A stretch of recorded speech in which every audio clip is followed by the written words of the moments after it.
Hi, I'm Shashank Bhargav, and you're listening to Three Things, the Indian Express news show. In this episode, we talk about the Chhattisgarh government planning to take over a medical college and why that is raising concerns of conflict of interest. We also talk about people smuggling the fecal matter of one of the world's largest mammals. But first, we talk about Basavaraj Bommai. Yesterday, Basavaraj Bommai was sworn in as Karnataka's new chief minister. This is after B.S. Yediyurappa resigned from his post after months of speculation. In our last episode, we had discussed what led to Yediyurappa leaving his post and leaders within the BJP that wanted him out. Though today, we will specifically talk about Bommai, why he was picked, what we know about his leadership, and how it will affect things for the BJP in Karnataka. And for this, Indian Express's bureau chief Ravish Tiwari joins us. So Ravish, what do we know about the reasons behind the BJP picking Basavaraj Bommai as the new chief minister of Karnataka? The first thing that comes to everyone's mind is BJP's electoral base in the state. And that base, the party needs to preserve. And the entire base that was built by the BJP in the state owes itself to B.S. Yediyurappa. So B.S. Yediyurappa has been toiling for the party from the 80s, and he has managed to garner support from the community which he comes from, that is Lingayat. And that is one very important factor that seems to have played on the mind in the choice of Basavaraj Bommai's election by the BJP as the new chief minister. Bommai also comes from the same community, and he also enjoys the trust and confidence of outgoing chief minister B.S. Yediyurappa. So these two factors seems to have swung largely in his favor. Right, and we know that the Lingayat community is very influential politically and economically in the region. But when we talk about Bommai, he is relatively new to the BJP. He's had socialist leanings with his father being the leader of the Janata Party. How do we see him fitting in with the BJP in Karnataka? So yes, compared to other party members, definitely he's new to the party, because in BJP, your affiliation is considered from your student activism days. So whether you have done ABVP, which is a student arm of the RSS, then Yuva Morcha, then you come to party, and in party you come through several hierarchy to rise up to become a state leadership position or a national leadership position. So definitely he was not part of this grind of the BJP. He has been in politics for long enough, and he joined the party 13 years ago. So in 2008, after his father was no more. So he is new to the BJP, but he has been part of the anti-Congress camp because he was from Janata Dal, Janata Party stable, which was anti-Congress formation in the state. So that way he's anti-Congress, one of the important players in Karnataka, but not from the Jansangh BJP Parivar, so to say. An import in the party. The one explanation is that 13 years is long enough time for him to have figured out and aligned himself with Parivar's core ideological beliefs. And what do we know about his personality and leadership style? So coming from Janata Dal stable, or what is largely known as the Socialist Party stable, these people generally know the middle caste electorate's aspirations. That was what Janata Dal's USP nationally was, that they knew the middle caste community's background. So they relied on the social justice plan. So his training as a Janata politician, he knows the caste and community power play in the state. So that's one. Second, since he has been part of Janata experiments, so he knows people from that faction also. So he has a cross-party familiarity. Even the Congress is one of the biggest leaders, Siddaramaiah, former chief minister, is a product of Janata. So he knows their political style, their working style, and their machinations. So he has a cross-party working equation and understanding of how they play their politics. That's another thing, that's his playbook. And the third is that he is not a very aggressive. So since he is not trained in RSS and the BJP stable from his political beginning, so he's not as aggressive a Hindutva politician. So like many people that we know from Karnataka and national politics, whether it's RSS Pracharak and who is now BJP General Secretary Organization BL Santosh, or whether is the Bharatiya Janata Yuva Morcha National President Tejasvi Surya, or BJP's National General Secretary, who is from Karnataka, C.T. Ravi. They're very highly aggressive Hindutva politicians. Their political tones, their political speeches has a very aggressive Hindutva stance. Bommai understands BJP's politics, but he does not have the similar kind of Hindutva politics. So that way, he can be a softening factor for the opposition while maneuvering things in state politics. Okay, so the BJP in Karnataka has had problems with factionalism. Many within the party, they had been against Yediyurappa. They had also been eyeing the new position of the chief minister. But now, how will Bommai's appointment affect the party in that regard, considering that Bommai is Yediyurappa's protege and to a lot of people, he's being seen as Yediyurappa's proxy? So there was one thing, what happens, dislodging a very entrenched politician is not an easy thing in political parties anywhere. And given Yediyurappa's contribution, if you look at the tweets by Prime Minister Narendra Modi or Union Home Minister Amit Shah today praising Yediyurappa's contribution towards building the party in the state, he is the BJP in the state, Yediyurappa, and he demonstrated this when he briefly split from the party. And in 2013 assembly elections, he formed a new party and contested separately. He brought down BJP on its knees. He could not win many seats. He could barely win 6 seats in assembly, around 10% votes in 2013 assembly election. But it was good enough to bring BJP, who was in power, to the third largest party in the state. So it showed the significance of Yediyurappa. So if you are getting him to ease out of leadership position, you have to do a lot of maneuvering. So there may have been many aspirations, but you would like to also have to factor in that he should not rock the apple cart. And for that, you have to keep Yediyurappa in good humor in this transition. And for that, you have to go by many of his advices. So the one factor has been everybody's aspirations to take the leadership mantle after Yediyurappa had to be subservient to the need that the Yediyurappa does not rock the apple cart. And in that sense, I think this factor has given more leverage to Yediyurappa in the choice of new chief minister. So many chief minister aspirants will have to hold their aspiration behind their backs because just leadership wanted the transition to be smooth. If you see that no central leadership was made to visit the state to sound as if like he is being forced out by this central leadership. So that image on political optics was carefully crafted. Neither National Party President JP Nadda, neither the Prime Minister, neither Home Minister, nobody made a sound bite suggesting that he is being publicly nudged. It was carefully crafted that it should not look like a public humiliation to Yediyurappa. So it was Yediyurappa who said that I am resigning, and Yediyurappa has responded saying that he got an opportunity. He thanked Prime Minister Modi, Home Minister Amit Shah, Party President JP Nadda before resigning. So it has been a smooth transition. So everybody's aspiration had to become subservient to the leverage that Yediyurappa had in offering a very smooth transition. And what kind of challenge will he face with the factional leaders of the party? So this is where the politics becomes interesting. For some time, Yediyurappa may be active, but then it is now Bommai had the blessings of Yediyurappa, who was in power, to have gained stature within the party.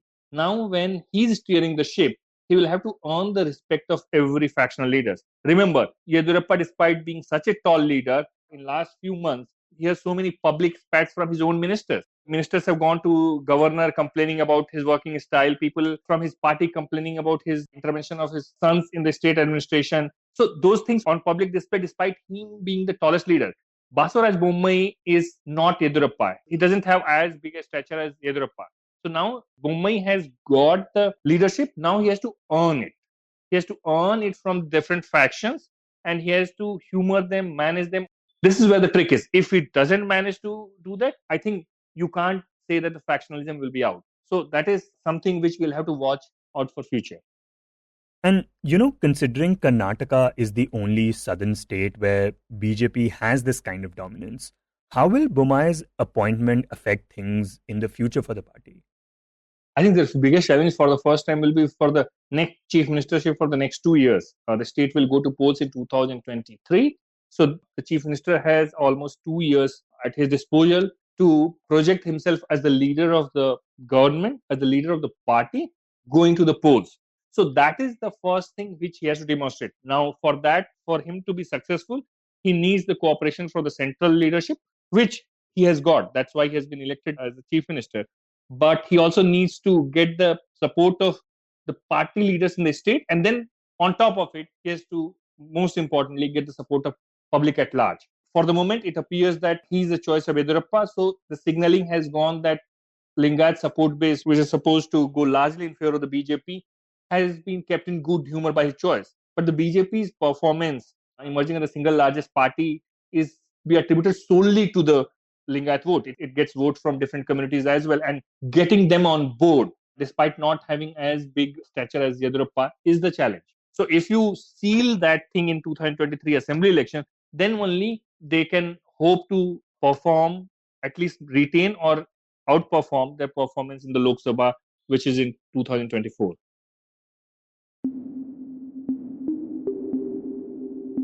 And next, we talk about Chhattisgarh. The government in Chhattisgarh, led by Bhupesh Baghel of the Congress Party, finds itself in a bit of controversy right now. This is because his government, in a rather unusual move, is planning to take over a privately owned medical college. And this medical college is actually owned by the family in which Bhupesh Baghel's daughter married into. This has raised serious concerns of conflict of interest, and the government is facing flack from the opposition regarding it. In this segment, Gargi Verma, who broke the story for the Indian Express, joins us to talk about it. So, Gargi, you recently reported that the Chhattisgarh government plans to take over a family-owned medical college, and the family that owns this medical college is the one that Bhupesh Baghel's daughter married into. So, what do we know about exactly how the state government plans to do this? So, Chhattisgarh government, in an unprecedented move, is bringing a bill in the monsoon session, which is currently going on, to acquire a private medical college. The private medical college in question is a medical college in Durg district, which is named the Chandulal Chandrakar Memorial Medical College. Chandulal Chandrakar was an erstwhile Congress leader, renowned Congress leader of the region. He was also the political mentor of Bhupesh Baghel, who's the current CM. And like you said, Bhupesh Baghel's daughter has been married into the family that owns or runs the medical college. The government started working on this for some time, but on 2nd February 2021, the chief minister himself tweeted from his account declaring that the government would acquire the private college.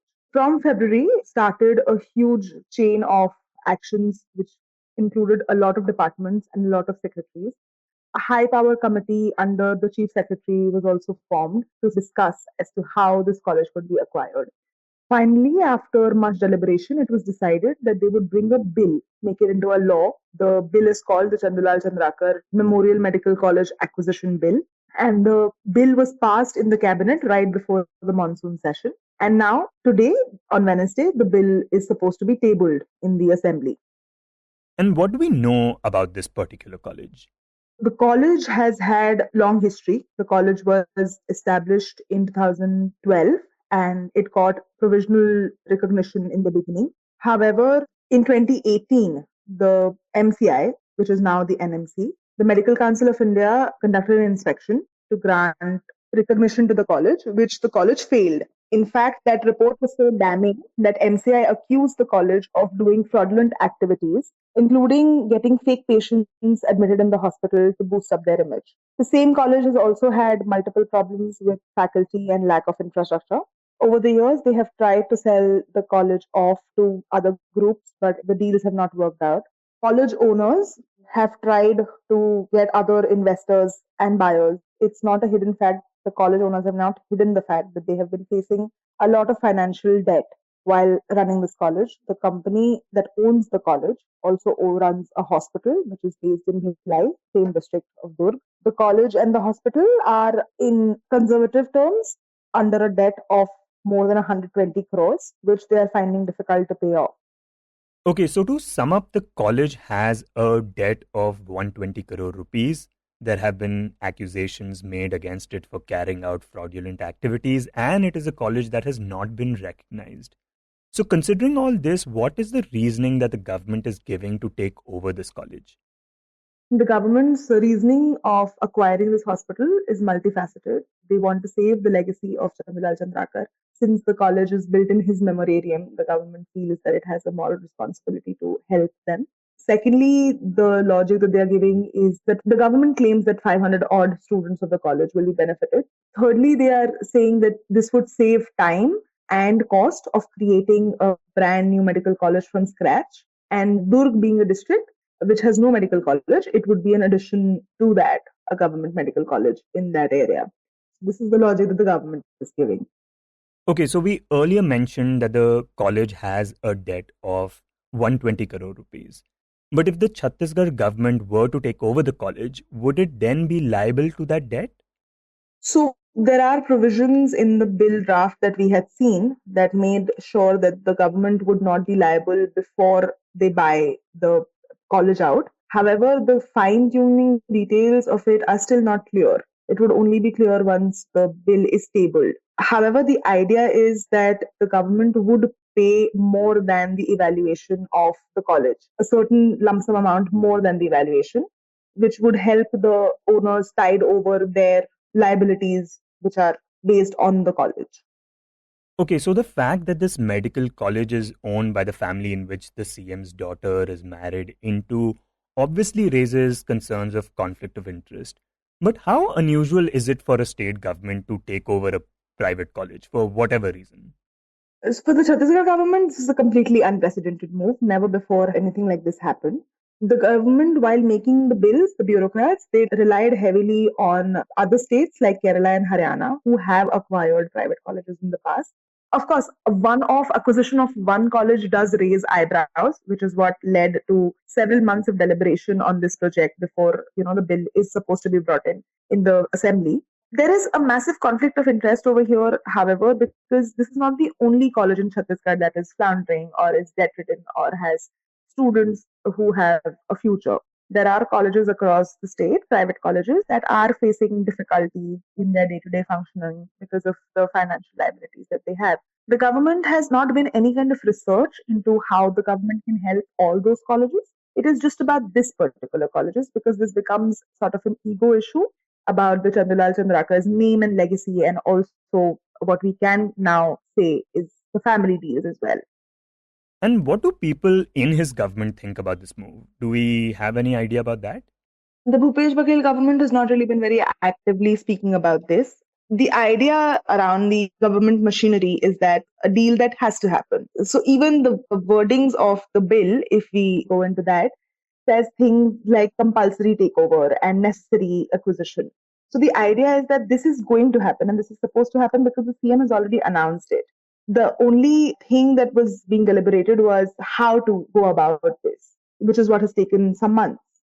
And since your report came out, how has Bhupesh Baghel himself reacted to this? Very interestingly, the CM and his cabinet ministers have made statements that are contrary to facts.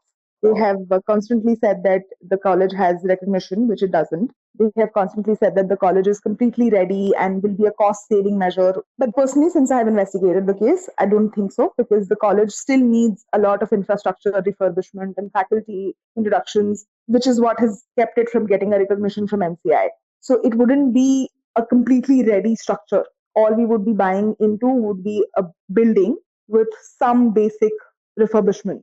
If the government acquires the college, they would have to restart the entire process of recognition, starting from the initial recognition of every annual, which is annually renewed until they get a final one-time recognition. So the government will have to indulge and will have to invest in this college, much like anybody else. Much like anywhere else, if they were to start a new college. The one thing that does support the government's logic here is that it would be definitely time saving, because in the past, wherever the government in the state, the governments have tried to make medical colleges, they have taken close to 10 years to be completely functional. So yes, they would be saving time, but then again, at what cost, and to save whom? And what reactions have we seen from the opposition regarding all this? Okay, so the BJP has raised the issue very forcefully. In fact, as we speak right now, proceedings are going on in which the opposition BJP has cornered the government and is demanding answers even before the bill has been tabled. The opposition has been accusing Bhupesh Baghel of doing preferential treatment towards his own family members and people he's close to for some time now. In fact, it was very interesting that yesterday, while responding to our story, Bhupesh Baghel said that they believe in non-privatization of things. They believe in acquiring private assets into the government fold. Whereas just a few weeks ago, he was in the favor of making rural healthcare a private issue. He had asked his departments to sort of work on a plan in which rural healthcare could be privatized. So the BJP is, of course, taking pot shots at the CM and the government. The other opposition parties have also joined in. The Congress, however, has stood steadfast on their decision and they are bringing the bill. And they believe that the bill will help 500 odd students and others of the state.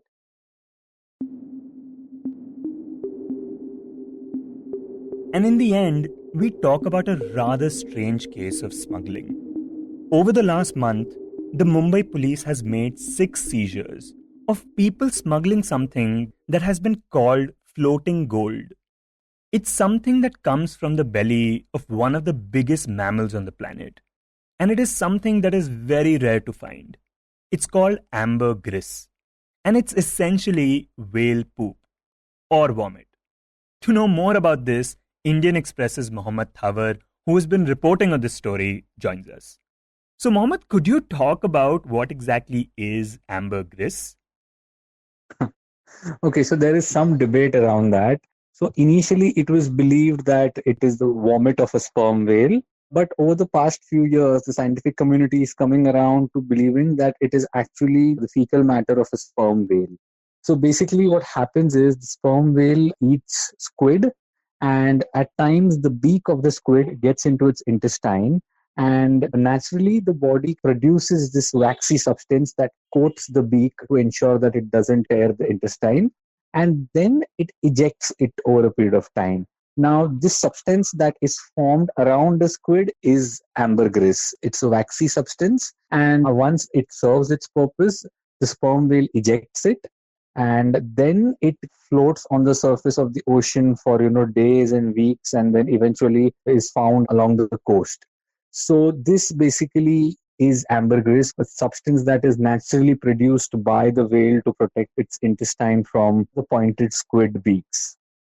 Right, and why would anyone try to smuggle what is essentially whale poo? Now, that's the interesting question. So, in the past, people ate it as well when maybe people were not aware about how it came to be formed. So, there are records of it being favored as a breakfast item. Oh, wow. Yeah. But over the past few decades, I think its application, especially in the perfume industry, where it acts as a stabilizer. Basically, it helps ensure that the fragrance continues for a longer time. So it was in great demand in the perfume industry, and especially countries like Dubai, where they have like big perfume industries, their ambergris was in high demand. So that is the reason over the past few years there has been a high demand for it. And because a lot of it is also sent to countries that have these companies that deal with perfumes. Okay, considering what we know about it and where it comes from, I'm trying to imagine it, but tell me, what exactly does it look like? Yeah, so if normally if you go on the beach, like earlier people would not even be able to distinguish it from like a largish stone. It's amber color, that's how it gets its name. And it's like these large stones, these large pebbles, sometimes these formations that one finds on the beach. And from what we know, this is quite valuable, right? Especially in the perfume industry. We know that it's rare because only about an estimated 1% of sperm whales even produce it. So, how much does ambergris sell for? Yeah, so as per what the forest officials have told us, it sells for around a crore per kg. So recently they seized 2 kg of ambergris, which was worth rupees 2 crores. So that's the reason there is so much demand, because there have been reports even in the international media about fishermen in Yemen finding ambergris and it changing their lives forever because it is so valuable. Like if you get a chunk of 4 5 kgs, you've made like a good 5 crores without doing anything. So now that over the past few years, there have been reports in the media about how the life of fishermen have changed after they have found ambergris, there has been an active so-called, ambergris hunt where people along the coast try to find it, hoping that, even a small seizure would help them kind of change their fortunes. And that has, in a sense, resulted in a lot more cases being registered also. Like, for example, in Mumbai and surrounding areas, never before, like in the past 5 to 10 years, there had just been 2 seizures. Now, in the past 1 month, there have been 6 cases registered where these fishermen and people from coastal areas have been arrested trying to sell ambergris. And considering that we are talking about seizures and smuggling, what exactly do Indian laws say about it? Yeah, so see, the thing is, it is under the Wildlife Protection Act, the sperm whale comes under Schedule 1, which means hunting of sperm whale is illegal. Now, in some countries, ambergris is not considered illegal because they qualify it as refuse from a sperm whale. So, which in a sense it is, and they believe that people will not be killing a sperm whale for getting ambergris because this is just its refuse. However, in countries like India, they believe that if it is allowed to be legal, people would try to kill sperm whale to try and get ambergris, which could then put the endangered species in trouble. So hence, in India and other countries, ambergris selling is not allowed. It is illegal because they believe it will impact the population of sperm whale, which is as it is dwindling. So you mentioned that there have been 6 seizures of ambergris just in the last month.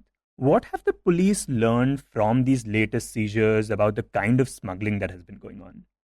So see, right now, like even when we spoke to cops, there are a few theories that they have for why there has been a sudden spike in ambergris smuggling. So some believe that international smuggling of ambergris would have been an ongoing thing, and because of the pandemic and restrictions on airspace, it's not happening, and hence efforts are being made to kind of sell it within the country itself because you're not being able to send it across to other countries. The other thing they believe is that so some of the accused that had been arrested by the police, they told the police that there was some 1 or 2 tons of ambergris that had been dumped along India's coastline earlier this year, so for it to be sold. I mean, they are verifying these theories. But one more thing that the cops are a bit wary about is that whether all the ambergris that they have seized is genuine or not. Because they believe that there is a possibility that because of its high demand, people may be finding something looking similar to ambergris or be selling something claiming that it is ambergris, whereas it is not. So they will get clarity on this once so they've sent ambergris samples for forensic testing, and there they will compare it to an original ambergris and be able to give a report as to whether the seized ambergris is genuine or fake. So they are also awaiting the reports to figure out whether the ambergris that they have seized is in fact ambergris or it is something that is being sold in the name of ambergris. You were listening to 3 Things by The Indian Express. Today's show was written and produced by me, Shashank Bhargav, and was edited and mixed by Suresh Pawar. If you like the show, then do subscribe to us wherever you get your podcasts. You can also recommend the show to someone you think will like it, share it with a friend or someone in your family. It's the best way for people to get to know about us. You can tweet us at Express Podcasts and write to us at podcasts@indianexpress.com.